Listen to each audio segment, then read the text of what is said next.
mixing in with you guys? Or? Yeah. Okay. Okay. I'm not tall.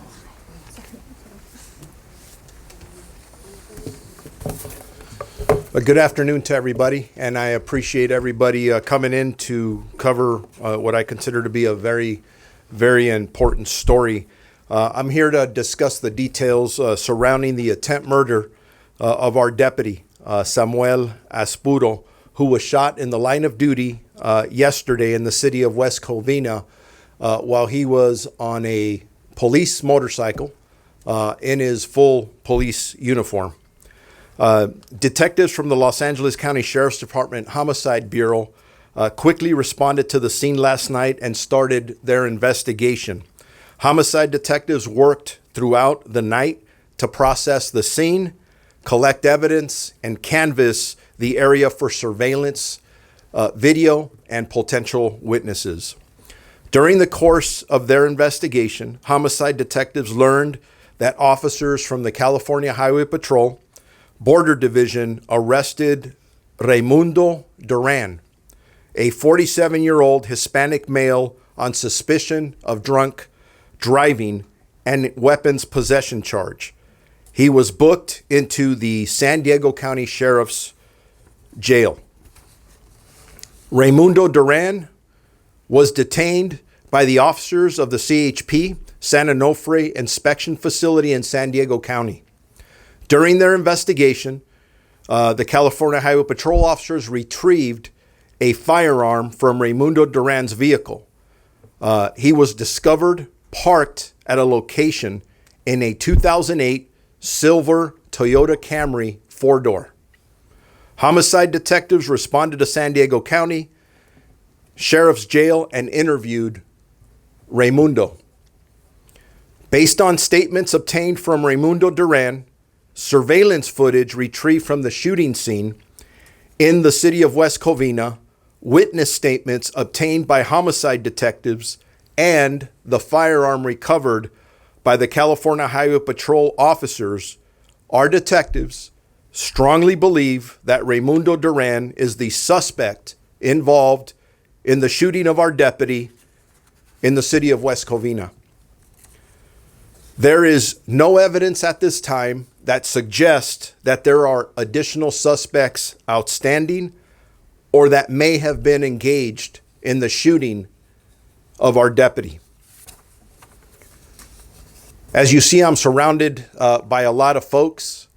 So I do want to start off by thanking, bear with me, because this was a very urgent matter to us when this occurred. You saw our pleas for the community's assistance to come forward, and a lot of that did happen. So I do want to thank the tenacious work of our homicide detectives who are still working on this case from the minute it occurred.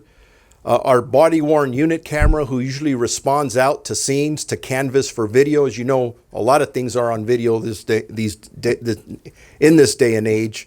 Our Fraud and Cyber Crimes Bureau, and our deputies from the San Dimas Station, our Century Station, Industry Station, and South Los Angeles Sheriff Station. I also want to take a moment to thank the West Covina Police Department, and their chief is here with us, and I spoke to him last night. He couldn't have been more helpful, and all the help that they offered us last night. And then I'm flanked by a lot of CHP officers. And I'm not nervous, they're all behind me. Usually we get nervous when they're behind us, right? Especially on the freeway. But they did an amazing job. They took a very dangerous person off the road. And we believe at this time that it is our suspect. I also spoke to Kelly Martinez, who's the sheriff of San Diego County last night. And they were very helpful in their assistance once this individual was in custody. I do want to mention about the CHP that Sean DeRee, the commissioner of the California Highway Patrol, contacted me this morning. He's like, hey, what can we do? How can we help? So he's been awesome, as well as the entire CHP. I also want to take a quick second to thank the witnesses that came forward immediately when our deputy was shot in the back. I can't say enough about them. They saw what they saw, got out of their cars, went immediately to aid our deputy, communicate with them, and eventually their information became very important to the investigation that our homicide detectives were conducting. So thank you. In our eyes, you're heroes. Not only did you help this deputy, but I have a feeling based on the characters that's been described, you do this for anybody who needed help out on the street. At the end of the day, I'm very happy that this person is in custody, but I'm even more thankful that Deputy Aispuro is doing well and he's recovering at home. I made several statements last night and talked about the fact that he was wearing his vest, his bulletproof vest, and we believe it saved his life. The situation could have ended so tragically, and even though this was not a good incident, I think the outcome is a lot better than we would have liked with his safety. And it does remind us for our community out there how dangerous the job is in law enforcement. I think we take it for granted. These men and women put on a uniform, a badge 24/7, 7 days a week, and they go out there. There's gunfire, they run to it, they don't run away from it. And under these circumstances, I'm so proud to be part of this profession. So what I will do is I'll go on to the next phase. I'll take any questions that you may have. But please keep in mind that, yes, there are a lot of details in how our detectives worked with the other agencies to make this arrest. But a lot of the detailed information will be given in court. And we plan on doing everything we can to make sure that this individual gets prosecuted to the full extent of the law. And with that, I will open it up to any questions. Sheriff Ted Chen from NBC4. Based on those witnesses you just thanked, can you share a little bit more about the circumstances that led up to the shooting? How did the suspect allegedly approach? What were the circumstances surrounding that shooting?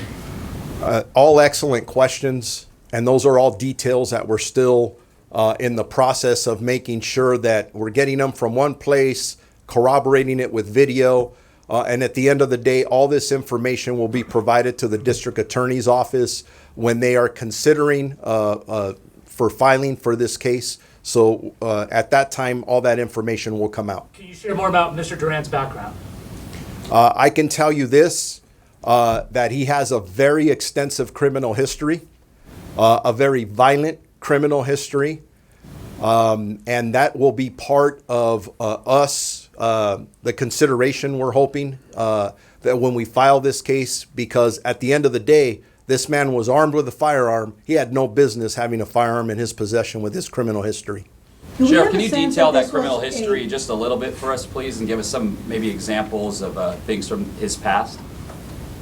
I'm not going to get into specific details at this time, but I could tell you by bulleted points, it took up over half the page. And a lot of the acts were violent. And I'm going to leave it at that for now, but more information will come out about that. But it's very concerning and troubling. Do we have a sense that this was a targeted attack at the deputy, random? What can you tell us about that? I mean, we covered Compton, we covered Lancaster, and those were, scary things. So can you give us a little bit more about the possibility? Did you target the deputy for a particular reason? Did you just drive by him? What can you share with us on that? At this point, all very good questions. Are we concerned? Am I concerned? I'm very concerned. Because you just picked up on the fact that we lost another deputy up in Palmdale late last year, Ryan Klinkenbrummer, who was sitting at a red light, and he was ambushed, shot from the back. Very troubling. This has some similarities. Obviously, we're very fortunate in that Sam survived. We will dig into that a lot more. we want to know, not only for our agency, but all the agencies here represented, because we should all be very concerned that any individual would roll up either on the side or behind a uniformed police officer in a marked vehicle, whether it's a motorcycle or car, and shoot one of us anywhere, specifically in the back. I'm going to take a pause on the questions and I'll come back. There's a couple of other speakers that we're going to introduce, and they're all important. So I want to make sure they have an opportunity to talk. So I now have the pleasure of introducing Esther Lim, who is the Justice Deputy for Supervisor Hilda Solis. Thank you so much, Sheriff. Good afternoon. I'm Esther Lim, Senior Justice and Equity Deputy, providing remarks on behalf of Supervisor Hilda Solis, who represents the 1st District, including West Covina, where this incident took place. Yesterday afternoon, we were all shocked to learn of the news that a motor deputy was ambushed and shot in West Covina. This incident could have been disastrous ending, but luckily the deputy's bulletproof vest protected him from further and serious injury and even death. Deputies from nearby immediately responded and worked to ensure that the motor deputy received prompt medical care and attention. Additionally, investigators began working to gather the necessary evidence and information to identify and find those responsible for this incident. Through a fortunate turn of events, CHP and West Covina PD arrested an individual for an incident and worked collaboratively with the Sheriff's Department and was able to link them to the shooting. The Office of Supervisor Solis is grateful to Sheriff Luna, the entire Sheriff's Department, and CHP and West Covina PD for their work to get justice for this motor deputy and to keep our communities safe from those who wish to do us harm. Our thoughts continue to remain with the deputy and his family as he recovers. Thank you. And at this time, I would like to introduce Kyla Coates, Justice Deputy for Supervisor Hahn, 4th District. Good afternoon. On behalf of Supervisor Janice Hahn, I would like to commend the Sheriff's Department for acting quickly and making an arrest in this horrific shooting. Thank you to the California Highway Patrol and the West Covina Police Department for their partnership in this action. This is an example of law enforcement entities working together to keep the public safe. And of course, as the Sheriff said, thank you so much to all the witnesses who came forward immediately with their information. We know that this was instrumental in identifying the suspect. We are so relieved that Deputy Aispuro was wearing a bulletproof vest and is expected to make a full recovery. Deputy Aispuro is a deputy with the Century Station that serves communities in the 4th District. This reminds us of the danger that our sheriff's deputies place themselves in every day while they work to protect our communities. Thank you to everyone who goes out there every day to protect our communities. We appreciate you. Thank you both for being here and supporting the members of our department and the law enforcement profession. Okay. Yes. Sheriff, is the suspect from here? Is his long criminal history here in Los Angeles? And when CHP pulled him over, did they do that because he was driving drunk, or did they already have this vehicle description, and do they think he was trying to flee to Mexico? Those are all questions that we're still right in the middle of. We wanted to come out, inform you that an arrest has been made. A lot of the specific details will start coming out as the hours tick by. I don't want to give you erroneous information. I could just tell you that at the end of the day, we believe we have the suspect responsible for the shooting of our deputy in custody. But is he from here? From the information I have, yes, from this area in LA County. Sheriff Luna, could you speak to any gang affiliation given the extensive criminal history? Yes, he is a gang member. Any? And I will never name the name of a gang up here. Sorry. Sheriff, are you waiting for ballistics testing to match the gun to the crime scene? Yes. Is there any relation between this man and the home yesterday where we saw deputies looking at a van, questioning people? Any relation to that location? Probably not. What happened yesterday is, if you can imagine, there was a lot of chaos at the intersection, and information started to come out about different vehicles and different license plates. And the deputies that were out there did a really good job. I think some of you have heard the radio traffic of our deputy putting out an emergency broadcast, which I thought he did an amazing job. And in there, a vehicle was described with a license plate, which led us to the location that you're referring to. So there were people that were detained, and an investigation was conducted. And at the end of the day, they were released because we felt that they may not have been involved. But as this investigation goes on, if I learned anything, we've learned anything in this job, there's some twists and turns. So we'll keep all options on the table. Sheriff, was he out on probation, or when last was he in prison if he has such an extensive history? Do you have that information available today? I don't have that at this second, but we will have that soon. Luz Delia Caballero with KCAL. I wanted to ask about the deputy. Can you get more specific about how he's doing now? Any specifics on injuries? And are you planning on releasing a photo of the vest that you believe saved his life? Thank you for asking about our deputy. Sam, when I left him at the hospital last night, he was in stable condition, so he was released. So physically, he does have some visible injuries, as you would expect when you take a round to your torso, but still protected from the vest. Physically, like I said, thank God he's okay. Mentally, we'll deal with those. This is a significant, it's a physical demanding job, but what people don't always realize, the mental aspect of our job. So we'll continue to support him and then supporting his family through this difficult stage of getting him back to work.